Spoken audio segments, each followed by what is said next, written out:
ढूंढ लिया था। इनमें से एक फाइटर जेट इस विमान के बेहद करीब आ गया था। वो इसीलिए था ताकि वो ये सब देख सके कि आखिर प्लेन के अंदर चल क्या रहा है। इस सीट पर कोई नहीं बैठा है। वही मैन पायलट अपनी सीट पर बेहोशी की हालत में पड़ा हुआ था। अब ये फाइटर जेट पीछे गया ताकि वहां से प्लेन के अंदर के हालात का जायजा लिया जा सके। लेकिन फाइटर जेट की पायलट के लिए हैरानी की बात तो ये हुई थी कि किसी भी पैसेंजर ने मुड़ कर उनकी तरफ नहीं देखा और ना ही उनकी तरफ से उन्हें कोई रिएक्शन मिल रहा था। लेफ्ट साइड के इंजन ने काम करना बंद कर दिया।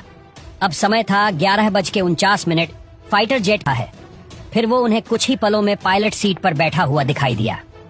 इस शख्स को देखकर फाइटर जेट के पायलट्स ने इशारा करके मौजूदा हालात के बारे में जानने की कोशिश की।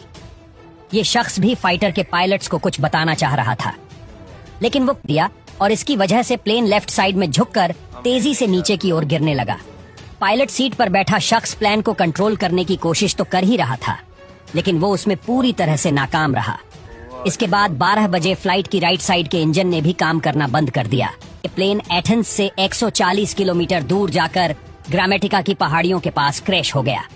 इस हादसे में प्लेन सवार सभी लोगों की मौत हुई थी। फाइटर जेट के पायलट ये सब देखकर सदमे में आ चुके थे, क्योंकि उनकी आंखों के सामने ये फ्लाइट क्रैश हुई थी। इसके बाद ग्रीस में इस फ्लाइट के क्रैश होने की खबर आग की तो फैल गई। इसी वजह से जल्दी रेस्क्यू ऑपरेशन को चलाया गया।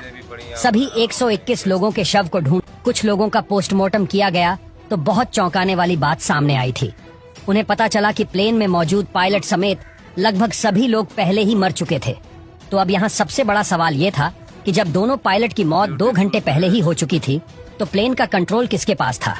कौन संभाल रहा था? प्लेन को जांच में पता।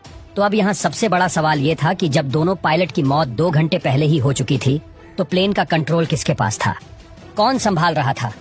प्लेन को जांच में पता चला कि पायलट्स की मौत, उन्हीं की आवाज ही एटीसी को सुनाई दी थी।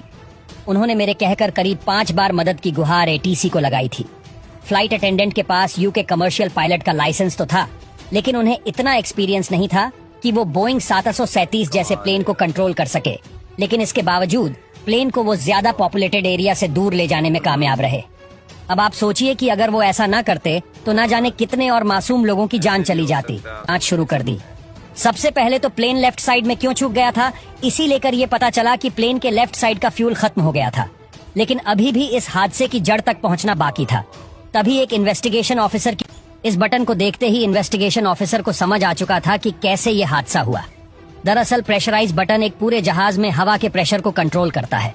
इतनी ऊंचाई में जाकर अब साफ सी बात है कि हवा का दबाव ज्यादा होगा, इसलिए बटन इस्तेमाल किया जाता है।